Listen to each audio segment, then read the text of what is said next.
Welcome to Daily News Podcast, your snapshot of life in Mangalore and beyond. Today, we've got a lineup of news that connects, informs, and inspires. Ready to catch up? Let's begin. In a significant development, MLC Ivan D'Souza has announced the formation of a fact-finding committee to investigate allegations of untreated water being supplied to half of Mangalore City Corporation areas. The committee, comprising Congress corporators and experts, will also examine the poor maintenance of sewage treatment plants, leading to contamination of rivers. D'Souza criticized the MCC administration for neglecting STPs despite allocating funds. He emphasized the urgent need for clean drinking water and urged the Urban Development Minister to take proactive measures. The opposition leader highlighted the pollution in rivers like Nethravathi, emphasizing the dire need for corrective actions. The Congress leader stressed that the issue of untreated water supply will not be compromised on and called for public awareness. Stay tuned for updates on this developing story. In a concerning development, the Indian Council of Medical Research has issued an alert about the global circulation of the human metapneumovirus, HMPV, including in India. Bengaluru recently reported 2 cases of HMPV in infants, with the health department ruling out exposure from other regions. While highlighting that India is prepared to handle potential increases in respiratory illnesses, the ICMR emphasized the need for continued monitoring. The Union Health Ministry and various state governments are taking preventive measures, with Kerala Health Minister Veena George advising specific precautions, such as wearing masks for elderly and pregnant individuals.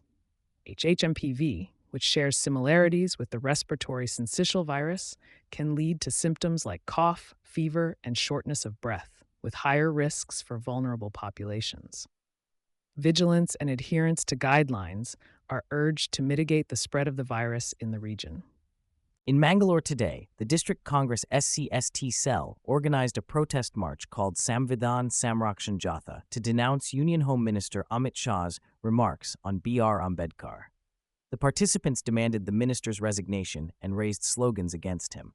The protest march started at Ambedkar Circle and concluded at Mini Vidhana Sada, followed by a public meeting.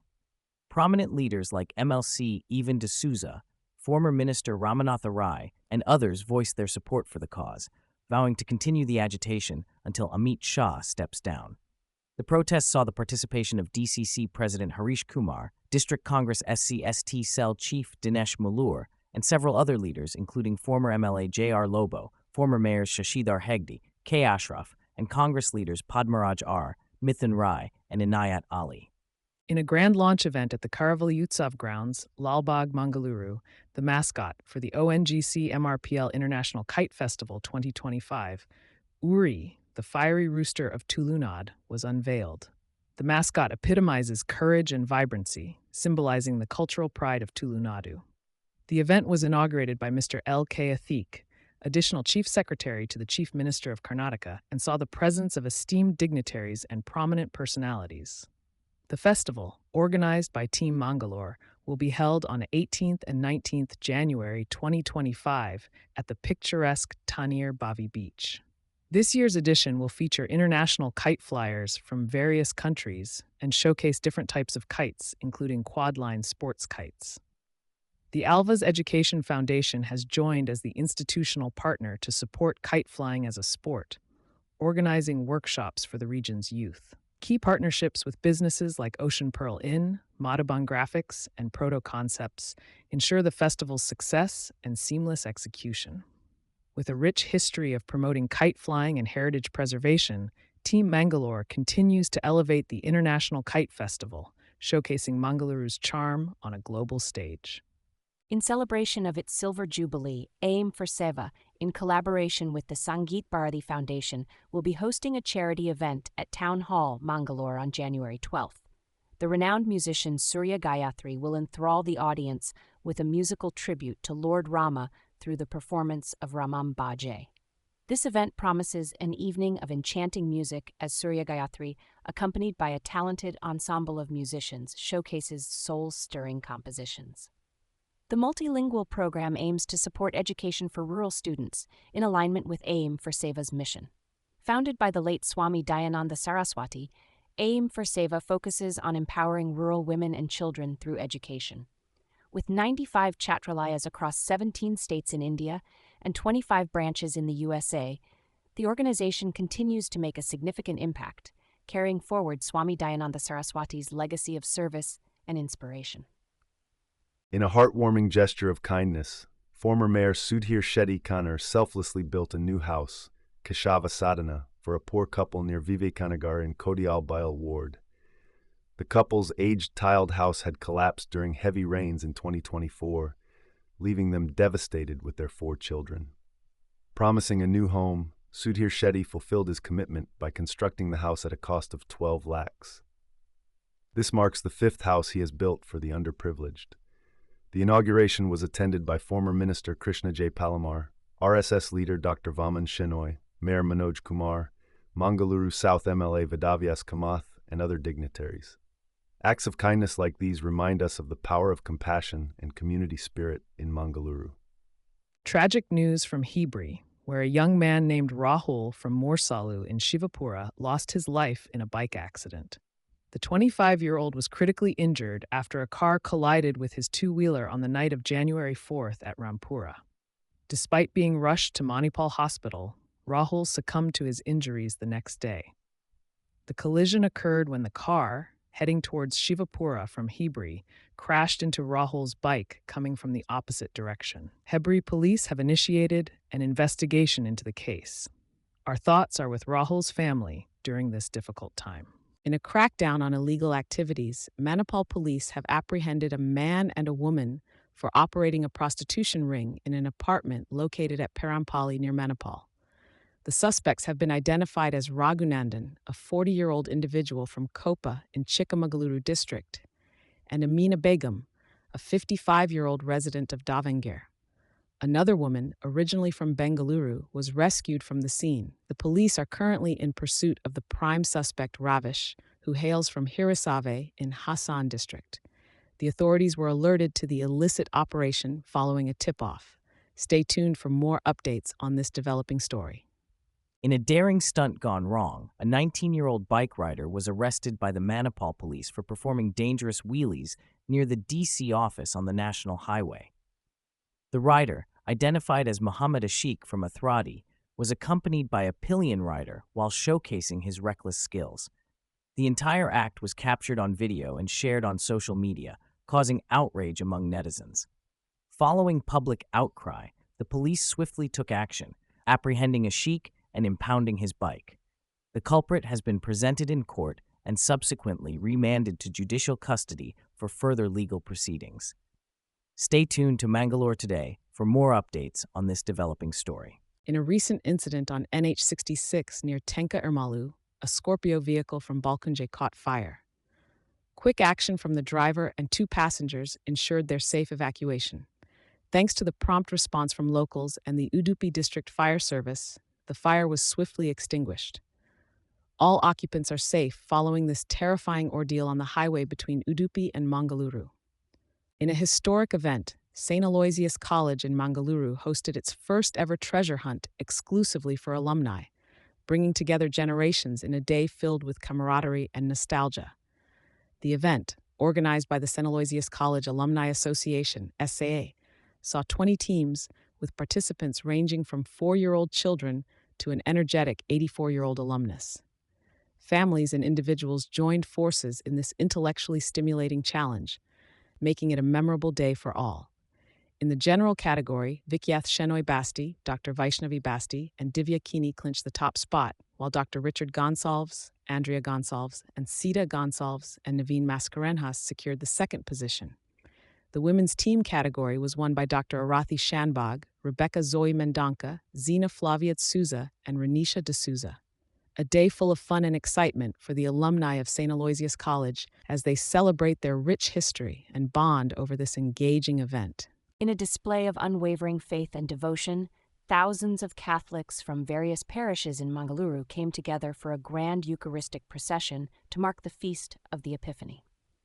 Led by Most Reverend Dr. Peter Paul Saldanha, Bishop of Mangalore, the procession commenced at Milagros Church and culminated at Rosario Cathedral.